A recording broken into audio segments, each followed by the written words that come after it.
General Siwach, आपसे अब शुरू करते हुए दोनों, क्योंकि थोड़ी वक्त की पाबंदी रहेगी, अगर जल्दी जल्दी आप लोग अपनी बात रख सकें। सैलानियों की सुरक्षा अब सबसे बड़ा कंसर्न बन गया है।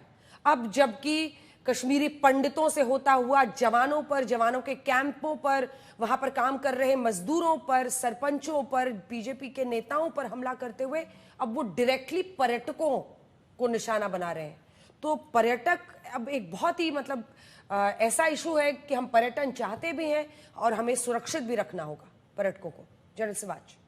हाँ बिल्कुल, देखो अंजना, ये एक चैलेंज है। और ये जो आतंकवादी हैं, ये पूरे के पूरे पाकिस्तानी हैं, फॉरेन टेररिस्ट हैं। इसकी वजह ये भी है, ये टीआरएफ ने ओन अप भी किया है कि जो लश्कर तोबा और जैसे मोहम्मद का ऑफ शूट है।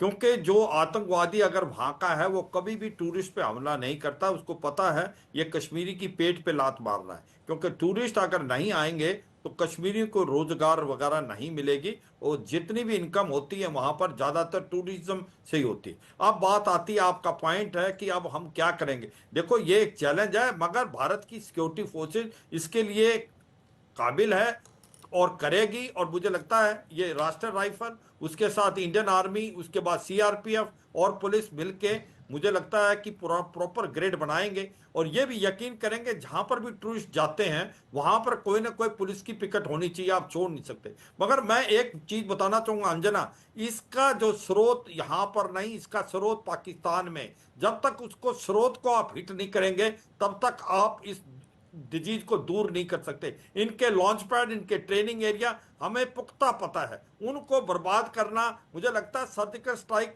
3.0 का टाइम आ गया। जो उड़ी के बाद हमने सर्जिकल स्ट्राइक किया, पुलवामा के बाद बालाकोट घुस के मारा था हमने खैबर पख्तूनख्वा में जाके, तो अब कुछ ना कुछ करना पड़ेगा। ये हमें मालूम है कि कहां कहां इनके लॉन्च पैड है। कम से कम 400 से 500 जो लश्कर तोबा जैसे मोहम्मद के आतंकवादी लॉन्च पैड और ट्रेनिंग में बैठे हैं, और ये M4 बिल्कुल। इनके पास कार्बाइन है। और और एक ये और भी चीज है। जो जनरल मेहसान, मैं आपसे भी ये पूछना चाहती हूँ कि एक पैटर्न दिख रहा है, और खास तौर पर जब अमेरिका से कोई बड़ा मेहमान आता है। डोनाल्ड ट्रंप आए थे, ये वीडियो हम दिखा रहे हैं, ये रूह कपा देने वाली वीडियो है। ये मतलब इस घटना के कुछ पहले की तस्वीर है, वीडियो है, जब ये दोनों सैलानी वहां पर घूम रहे थे, मजे ले रहे थे। इसके बाद इन पत्नी के सामने उनके पति को गोलियों से मार दिया आतंकियों ने। जनरल मेस्ट्रॉन, जब डोनाल्ड ट्रंप आए थे दिल्ली में, किस तरह से दंगे किए गए। जेडी वैंस भारत के दौरे पर है, पीएम सऊदी जा रहे हैं, वक्फ को लेकर कई जगह विरोध हो रहा है, अमरनाथ यात्रा के लिए। तो एक टाइमिंग भी बहुत सारे वो कर रही है, एक पैटर्न दिखाती है। बिल्कुल अंजना, ये टाइमिंग तो एक पैटर्न दिखाती है। और इसके साथ मैं एक और लिंक अप करना चाहूंगा। जब तैमूर राना का डिपोटेशन हुआ है यूनाइटेड स्टेट्स के जरिए, वो भी एक बहुत बड़ा मुद्दा है। क्योंकि उसने ये बोला था कि इंडियन लाइफ डोंट मैटर, या they deserve it, Indians deserve it. तो मेरे ख्याल ये एक पैटर्न दिखता है। ये कश्मीर को इंटरनेशनलाइज करना चाहते हैं, लेकिन अब समय आ गया है। हाँ, आपको एक सेकंड टोक रही हूँ सर, आप अपनी बात पूरी कीजिएगा कि डोनाल्ड ट्रंप के बाद अब पुतिन ने भी, राष्ट्रपति पुतिन ने भी उम्मीद करते हैं आतंकियों को सजा मिलेगी, और उन्होंने निंदा की है भारत में हुए इस आतंकी हमले की, पहलगांव आतंकी हमले की पुतिन ने निंदा की है। जी जनरल मेस्ट्रॉन, अपनी बात पूरी करें सर। बिल्कुल, प्रेसिडेंट पुतिन ने भी निंदा की है, प्रेसिडेंट ट्रंप ने भी की है। और मेरे ख्याल अब भारत के लिए वक्त आ गया है कि ये जो एपिसेंटर ऑफ टेररिज्म है पाकिस्तान, इनको डील करना बहुत ही जरूरी है। इनको जब तक डील नहीं करेंगे ये सिलसिला चलता रहेगा। और ये हमने पाकिस्तान को बहुत मौके दे दिए हैं। पार्लियामेंट्री अटैक के बाद, 26/11 के बाद कई बार हमने मौके दिए हैं। सर्जिकल स्ट्राइक जरूर हुई है, बालाकोट जरूर हुआ है, लेकिन अब वो बोलते हैं ना, जैसे फौज में फायर फॉर इफेक्ट, ये ऐसा इफेक्ट होना चाहिए कि वो उठ ना खड़े पाए, कि उनको पता होना चाहिए कि भारत का क्या रवैया होगा। और अभी उनको भी पता है ये सर्जिकल स्ट्राइक टाइप कुछ करेंगे या एयरफोर्स के जरिए बालाकोट टाइप, नहीं। इस टाइम हमें बिल्कुल अलग करना है, क्योंकि दुश्मन को ये नहीं पता होना चाहिए हम कब, कैसे और कहां मारेंगे। और मेरे ख्याल कुछ कार्रवाई तो तुरंत करनी चाहिए। ये डिप्लोमेटिकली तो ये हमारी एम्बेसी को वहां से तुरंत निकालना चाहिए। क्यों हम उनके साथ रिश्ता रखना चाहते हैं जब वो टेररिज्म कर रहे हैं। ये डिप्लोमेटिकली इनको कट ऑफ होना चाहिए। और भारत में पूरा देश और तमाम पॉलिटिकल पार्टीज आज की तारीख में यूनाइटेड होनी चाहिए, एकजुट होकर पूरे देश को ये आवाज उठानी पड़ेगी, और हमें पाकिस्तान को डील करना पड़ेगा, क्योंकि सब कुछ वहीं से हो रहा है।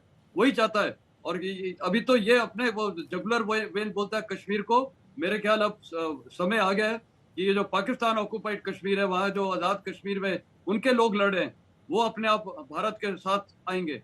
तो मेरे को अभी लगता है जनाब, वक्त आ गया है सख्त कार्रवाई करने का, इसके अलावा कोई चारा नहीं है।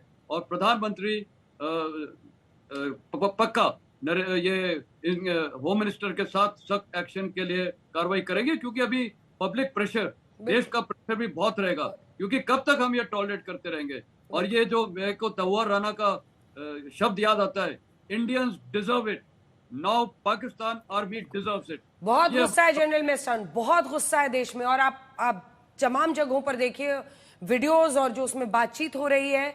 हमारे साथ इस वक्त एक और मेहमान जुड़ रहे हैं, जल्दी से एक रिएक्शन उनसे ले लेते हैं। लेफ्टिनेंट जनरल सैयद अता हसनैन साहब, सर थोड़ा लेट आप जुड़े, तो जल्दी से मैं आपसे गुजारिश करूंगी जल्दी से आप अपनी बात कह लें, क्योंकि अब ये एक बहुत बड़ा चैलेंज है। इस बार पर्यटकों पर हमला किया है, भारत की क्या स्ट्रैटेजी होनी चाहिए? देखिए, ये पहली दफे हमला नहीं हुआ है, हमला बहुत दफे हुआ है पहले, और भारत ने हर दफे जवाबी हमला करा है उनके ऊपर। आपको याद है 2019 में फरवरी के महीने में किस तरह से बालाकोट पे हुआ था, उससे पहले सर्जिकल स्ट्राइक्स भी हुई थी, और लगातार इस तरह से एक्शन किए गए हैं यहाँ पर। मैं समझता हूं कि इस स्थिति में आउट ऑफ द बॉक्स सोचना पड़ेगा, कोई जल्दबाजी नहीं करनी पड़ेगी, और इमोशन के साथ, सेंटिमेंट के साथ रिस्पॉन्ड नहीं करना पड़ेगा। ये कहना कि हम आज या कल कर कोई जवाबी कार्रवाई करें, ये गलत होगा, सरासर गलत होगा। मुझे पूरा विश्वास है अपनी सरकार में, अपने लीडरशिप में जी, कि वो और आर्मी, एयरफोर्स, आर्म फोर्सेस जो है, उनकी लीडरशिप सब मिलकर सही तजवीज बनाएंगी, स्ट्रेटेजिक लेवल पे सही तजवीज बनाएंगी, और जब जरूरत पड़ेगी अपनी जगह पर अपने सोच विचार करके चॉइस लेकर उस जगह पर इसका एक्शन करेगी। बिल्कुल, और इसी का इंतजार पूरा देश भी कर रहा है। आप सभी खास मेहमानों का हमारे साथ इस बुलेटिन में जुड़ने के लिए बहुत बहुत धन्यवाद। इस खबर पर रहेगी हमारी नजर लगातार पूरे देश में। अब सभी को इंतजार है कि आखिर इन आतंकियों को उनके अंजाम तक कब ले जाया जाएगा।